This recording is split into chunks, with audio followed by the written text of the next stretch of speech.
When I started college, my initial degree that I was working for was an elementary education degree. And there were certain classes that we had to take, some which seemed silly and others which I actually learned quite a bit from and have used in my ministry ever since. One of the more interesting classes I had to take was a class called Music for Elementary School Teachers. And we got into the class and we were really expecting this to be a pure blow-off class. We figured basically it was going to be an easy A. It was music for elementary school teachers. What couldn't we do? We all knew how to play the recorder. We had done that when we were in elementary school. And, Millikan was very well known in its music programs and things like that, so we figured it was good. So we got into the class, and the teacher was one of these interesting folks that didn't wear shoes and kind of was a hippie and was sitting cross-legged on the floor in the front of the class. All the chairs were put to the side, and we all sat down on the ground, and he looked at us and he said, "What is truth?" And of course, for myself, I can't talk about everybody else in the class, but for myself, I was in a quandary of whether I was in a philosophy class or a class on teaching for elementary students. It was interesting to go around that class to say, what is truth? And he went one by one, and we all had to answer the question. And we talked about things, and we talked about what we thought was true and where we came from. And his whole point of starting the class that way was to get us to start to think about perspective. And his point ultimately was we all come from different places and have different truths. His point of that was to highlight more than just a philosophical mind game of what is true and what is not, but also to highlight the differences of where people come from. His point was when kids come to our classes, they would come from various different families and various different backgrounds. And there would be assumptions that we might have on them that weren't necessarily true.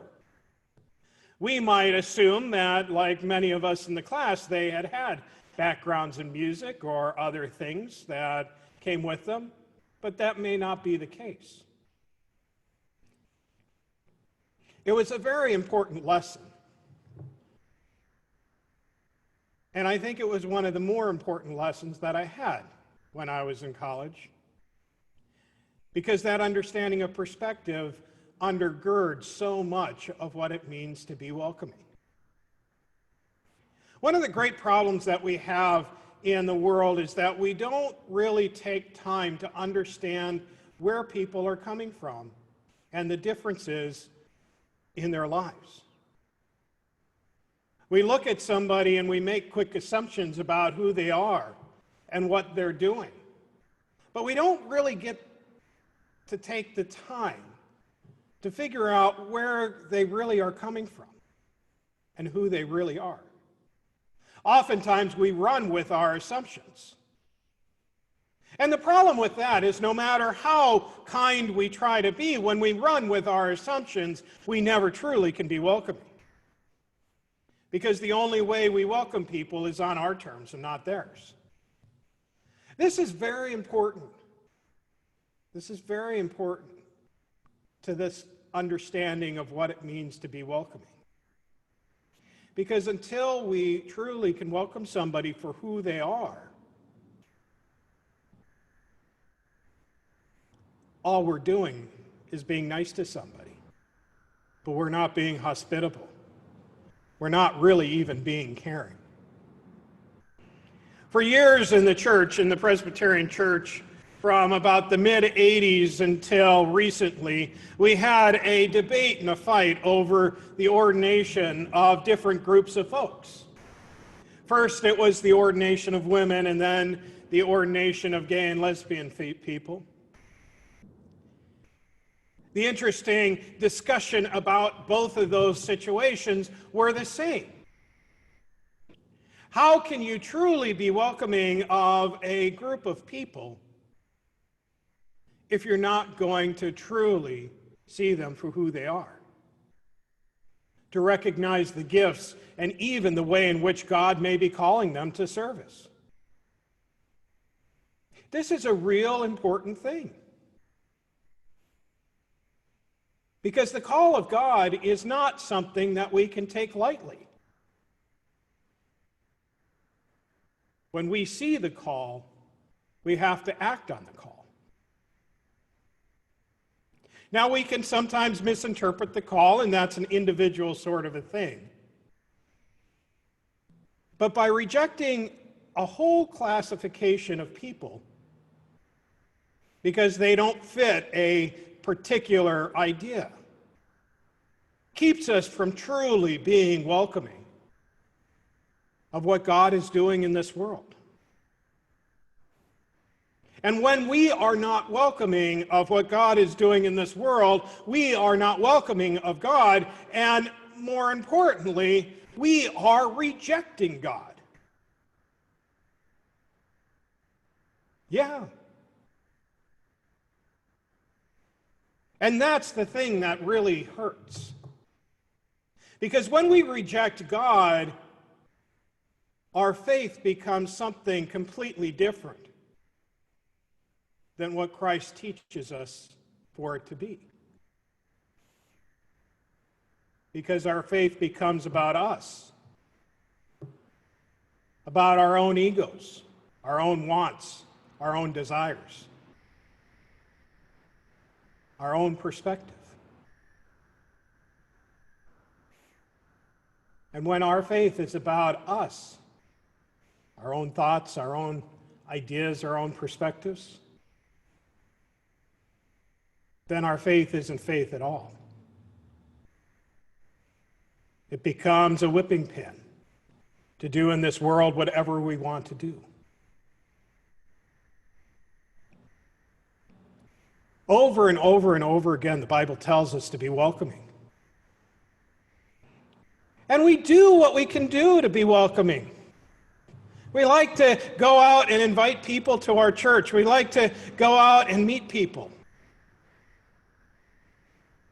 But oftentimes, we never truly welcome.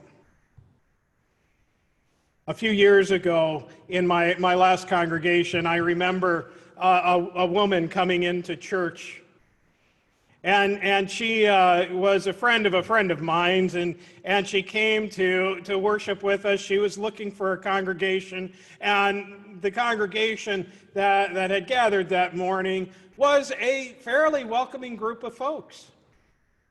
They were so welcoming that one couple invited this person to lunch after church. And they went to lunch, and they talked with this person over lunch. I got a call the next day. At that point, my day off was Monday, so I begrudgingly took on my phone and listened to my friend of a friend tell me what happened. She said, "Yeah, I don't think I'll be coming back to your church." And I said, "Okay, what happened?" And they said, "Well, you know, they took me out for lunch, and you know, they really like you as a pastor," which usually is the beginning of something very interesting to come. But she said, they kind of just went into every single problem the church ever had. And they said, "I want you to know that this is what our church is all about, but we want to be welcoming of everybody that comes in, so we want you to know where we've been and everything else so that you can truly feel comfortable." I thought that was kind of a weird thing. And so in a good pastoral way, I went up to the couple that had taken this person out, and I said, "So tell me about this lunch that you had." And they said, "Well, you know, we really liked this person, and we had a really good time with them, and we wanted to share with them all about our church, and so we told them all of the great things that we're doing. And we talked about how it was going to be so good for them to join us and to get involved in all of this stuff that was going on. Two very different perspectives. Two very different understandings. It's interesting because while the couple thought that they were being welcoming and putting out on this person, the person only heard the negative and how lacking the church was. It was interesting because that comes down to that question of how do we welcome people? What do we say to people? Perspective is a lot on the issue because the way that they spoke, they thought they were being positive. That has to do with where they come from, the language that they use, the people that they talk with on a regular basis. But the truth of it is that the person who they were talking to was coming from a very different perspective. And what seemed positive on one side can seem negative on another. The language bypassed each other. It went right past each other. They couldn't hear. Now that's a story, and that happens quite a bit. But we think about that even in the way in which we welcome other people. When we go out and we try to be hospitable, but oftentimes hit a wall. Where we try to welcome people, but sometimes push them away. And we wonder, why is it that this isn't working? We scratch our heads to ask ourselves, how is that happening? We're doing everything right. But so often we do it wrong because we want to welcome people on our terms, not on theirs. We want to welcome people with the perspective that everybody is going to like what we like.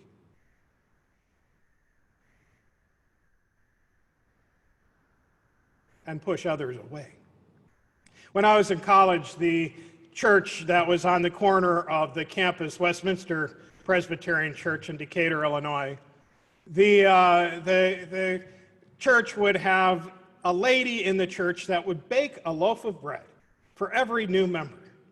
And what they would do on Sunday morning was when a new person came to church, the person that was sitting closest to them would stand up and say, "We have a new member here, or a new visitor here." Now, it was on a college campus. The church was completely surrounded by Millikan University. And so you would have a lot of students there. Of course, students love free stuff. But they would have us stand up, and they would throw a loaf of bread out into the audience for us. And we'd all go home with this little itty-bitty loaf of bread. And it was delicious bread. But they wondered why it was that none of the college students, or very few of the college students, came back the next week. What they didn't get was that sometimes people just want to come, and being welcomed isn't being highlighted out in the church. Sometimes, especially when you're nervous or young or coming from a different perspective, you just want to come in and sit and get to know people a few weeks before you're comfortable with a spotlight being thrown upon you. Different perspectives, different places, different ways in which we come. Instead of talking or asking, oftentimes that would happen without anybody giving any warning whatsoever that this was going to happen. You can see how off-putting something like that might be. Being welcoming is about being sensitive too. We have to be sensitive to the needs of other folks. We have to be sensitive to the fact that our ideas and understandings are not always the best. In the midst of what's going on in the world today, we can see a lot of the problems that come with not being welcoming. Because we have not been welcoming of groups of folks. Growing up in Chicago, you knew that there was one group of people that was less than everybody else. I'm talking about the Polish. In Chicago, one of the great things that, well, not great, but one of the things that happened over and over and over again were Polish jokes. Now, there's a long history of the Polish community in Illinois and especially in Chicago. But it was so ingrained in the community that you recognize that the Polish people were not really seen as part of the community. As a child, I didn't know what was going on when my friends would make jokes and things like that. I didn't understand how hurtful those jokes and those snides would be. I was going along with it. It was the culture. It was the place. It wasn't until I think I was in 6th or 7th grade and our youth director at the time overheard somebody making one of those jokes. And he sat us down and he explained to us why that was so bad. We didn't know. But we all of a sudden at that moment realized how wrong we were.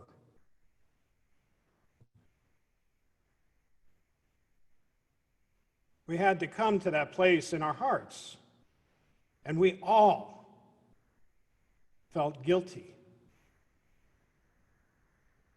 for doing what we had done. We thought, well, they're just jokes. They don't mean anything. But any joke that demeans a person is not a good joke. In fact, it's not a joke at all. It's a way of showing and putting yourself in a superior place over others. You see, what Jim had taught us at that moment, along with that lesson, was that we have to remember that when we are picked on, that's what's happening there too, is other people are putting us down. And we don't like that. Nobody likes to be put down. Nobody likes to be separated out. We think about what's going on in the world today, and we recognize that a big problem of what we've had is that we have created systems that allow one group or another group to claim superiority. And once that happens, we cannot be that hospitable church. We cannot be that hospitable people. Today is the anniversary of the Stonewall riots in New York. The interesting thing about the Stonewall riots is that the Stonewall was in a bar in New York City that wasn't necessarily a gay bar. It just was a bar where a lot of drag queens and gay men and some women would go to. Like many of the bars at that time, they were less about the drinking and more about finding people that they had something in common with. As was common in that time, many of the police departments would go and raid these institutions because they were seen as dens of iniquity. And they would oftentimes pick out the LGBTQ community. What happened at the Stonewall was a fascinating moment. It wasn't the first.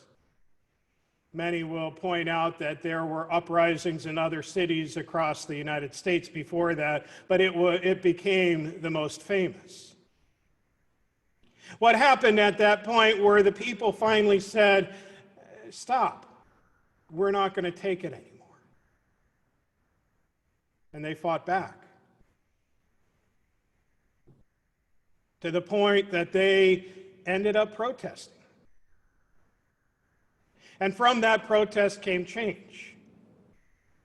And why did that change happen? Because of that protest, because of what had happened, people had to begin to listen and to recognize that this community were people too. And it changed.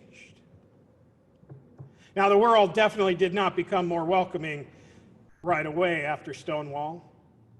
It took a lot longer for that to happen. And even at that, there's a tenuous sort of string that goes between the LGBTQ community and the straight community. But it's something we have to think about. In my church in Iowa, we had a situation that happened before I went to the church. It changed my mind and my thinking on so many different things. But the church had an elder who had grown up in the church.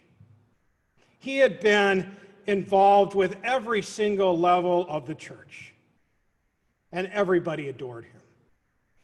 His family was involved in everything. His parents were kind of like the Slaters in the sense that they had their hands in everything that we did as a church, and very active and you know.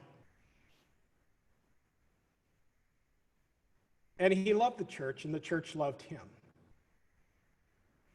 A few years before I was called to that church, he had acquired AIDS and had died.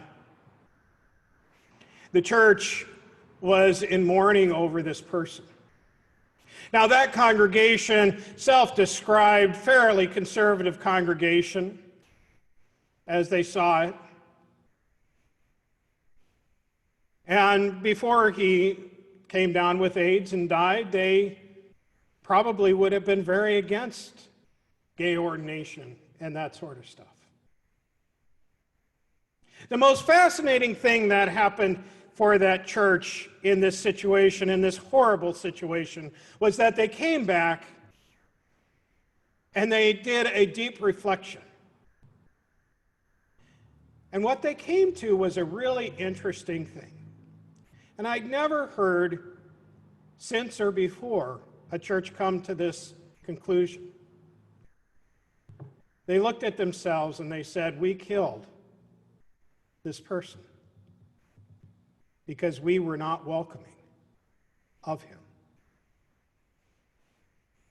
If we were welcoming of him, if we accepted the fact that he was gay, maybe he would still be alive.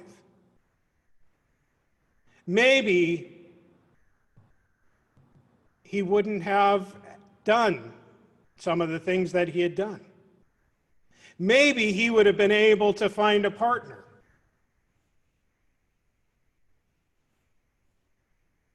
And they looked at that question of what it meant to be welcoming. And they said, it's our fault for not welcoming him.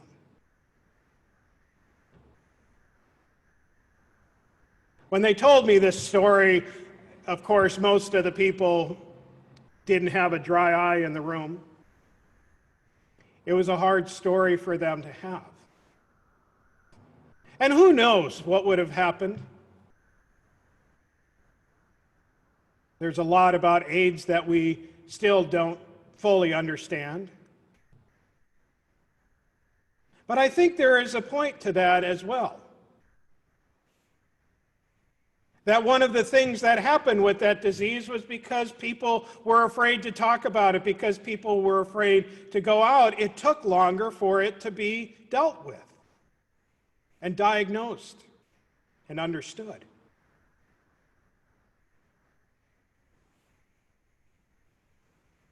I think we all have to look at the way in which we welcome others. We all have to look at the way in which we are humbling ourselves to listen to where others are coming from. I think we all have to look at ourselves to say, what biases are we putting in the way of the truth of somebody else's life? We have to stop thinking that everybody thinks the same way that we do or believes in all of the same stuff. We have to learn to listen.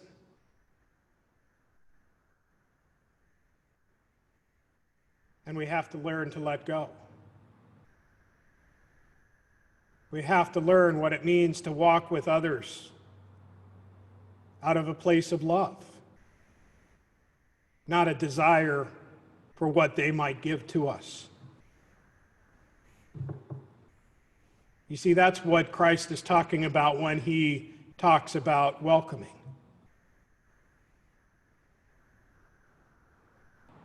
And that's what we struggle with when we ask ourselves why we choose welcome as a church. Amen.